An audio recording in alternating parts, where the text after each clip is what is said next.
Ikhtiyarul ustadi wa amma ikhtiyarul ustadi, dan adapun memilih seorang guru, ya, seorang ustadz. Ini adalah kemarin kita membahas tentang ilmu yang akan dipilih, ilmu seperti apa. Sekarang kita akan membahas guru yang akan dipilih, guru yang seperti apa. Itu yang dibahas sekarang. Wa amma ikhtiyarul ustadi, dan adapun memilih ustadz.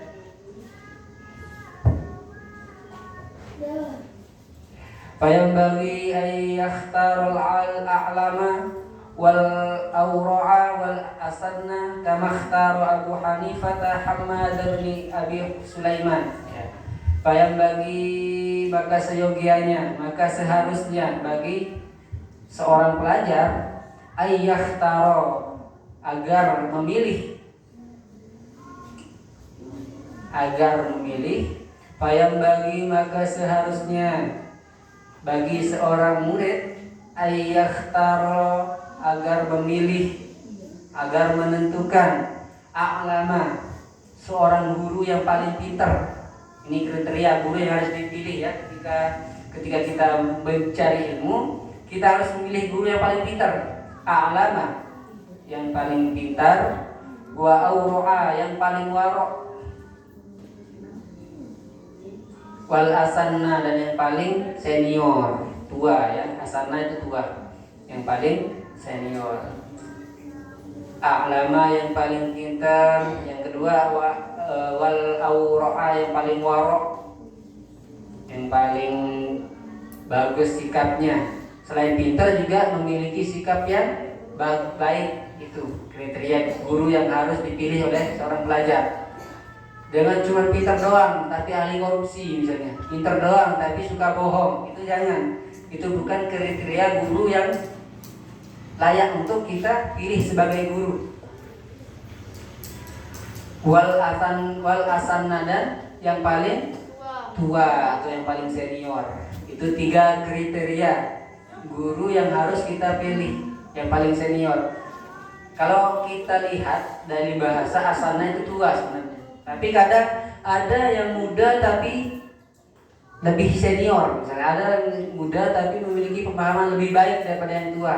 Itu juga bisa kita jadikan acuan untuk memilih yang lebih muda tapi memiliki kebijaksanaan. Karena 3 kriteria ini, paling pintar, paling warok, dan paling tua ini, paling senior ini, memberikan indikasi bahwa guru itu akan lebih bijaksana, lebih dewasa dalam mengajarkan, dalam memberi bimbingan. Kama ikhtara Abu Hanifah, sebagaimana memilih Abu Hanifah. Siapa Abu Hanifah? Sebagaimana memilih Imam Abu Hanifah Hammad bin Abi Sulaiman. Hammad bin Abi Sulaiman. Jadi guru Imam Abu Hanifah namanya Hammad bin Abi Sulaiman. Itu nama gurunya Abu Hanifah. Sebelumnya saya kasih tahu dulu, karena pengarang kitab ini Syekh Az-Zarnuji ini adalah penganut mazhab Abu Hanifah. Jadi jangan heran nanti di belakang itu banyak membahas tentang Abu Hanifah, karena beliau adalah muridnya Abu Hanifah, maksudnya pengikut Imam Abu Hanifah. Jadi yang jadi contoh di sini adalah Imam Abu Hanifah. Jadi beliau tahu siapa guru Imam Abu Hanifah. Salah satunya adalah Hammad bin Abi Sulaiman. Ini adalah guru yang dipilih oleh Abu Hanifah, namanya Hammad bin Sulaiman rahimahullah. Semoga Allah merahmati Hammad bin Sulaiman. Kenapa kok Imam Abu Hanifah memilih Hammad bin Sulaiman? Alasannya ba'da ta'ammuli wa tafakkuri, setelah menelaah, mensurvei, dan memikirkan matang-matang, ya. Ta'ammuli wa tafakkuri, memilih dengan, setelah dia memikirkan dengan matang. Jadi enggak langsung milih.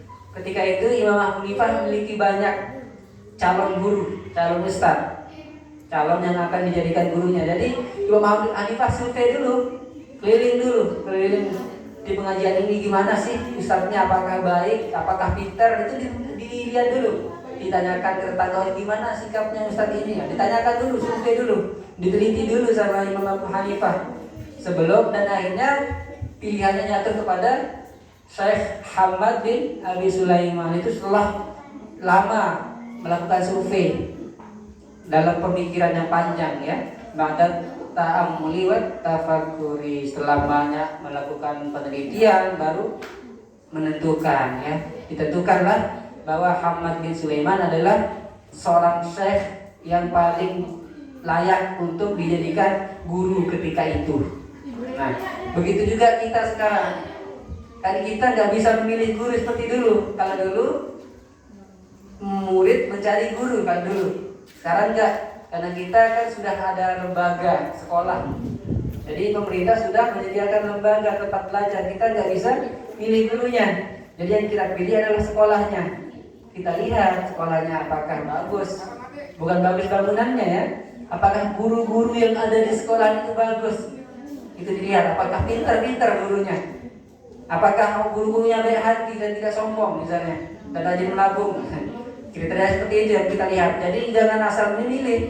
Kita lihat sekolah ini gimana sih gurunya, apakah tetap tepat waktu masuk sekolah atau mungkin uring-uringan ketika sekolah. Yang jam sekolah jam 7 atau jam setengah 8 malah masuk jam 10 misalnya. Apakah guru seperti itu yang akan kita pilih? Jadi kita tentukan sekolah mana yang akan kita pilih dari gurunya. Kita lihat dulu gurunya siapa saja. Misalnya di antara SD 1, SD 2, SD ini, SD itu, min, gimana gurunya? Bagus enggak cara ngajarnya? Itu kita lihat dulu, survei dulu. Orang tua main-main ke sekolah dulu, lihat cara ngajar gurunya, bagaimana gurunya, apakah pagi-pagi sudah standby di sekolah atau masih belum, apakah gimana? Itu disurvei dulu oleh orang tua. Baru menentukan, oh anak saya lebih baik sekolah ke sini karena gurunya seperti ini ya gitu. Jadi nggak langsung serta-merta masuk ke sekolah tanpa mengetahui gimana sih dalam sekolah itu. Harus disurvei dulu, dipikirkan matang-matang. Itu caranya memilih ustadz menurut kitab Ta'limul Muta'alim. Harus melalui kajian dulu, dipikirkan matang-matang. Kenapa? Karena nanti ada alasannya. Kenapa kita harus benar-benar memilih, hati-hati dalam menentukan siapa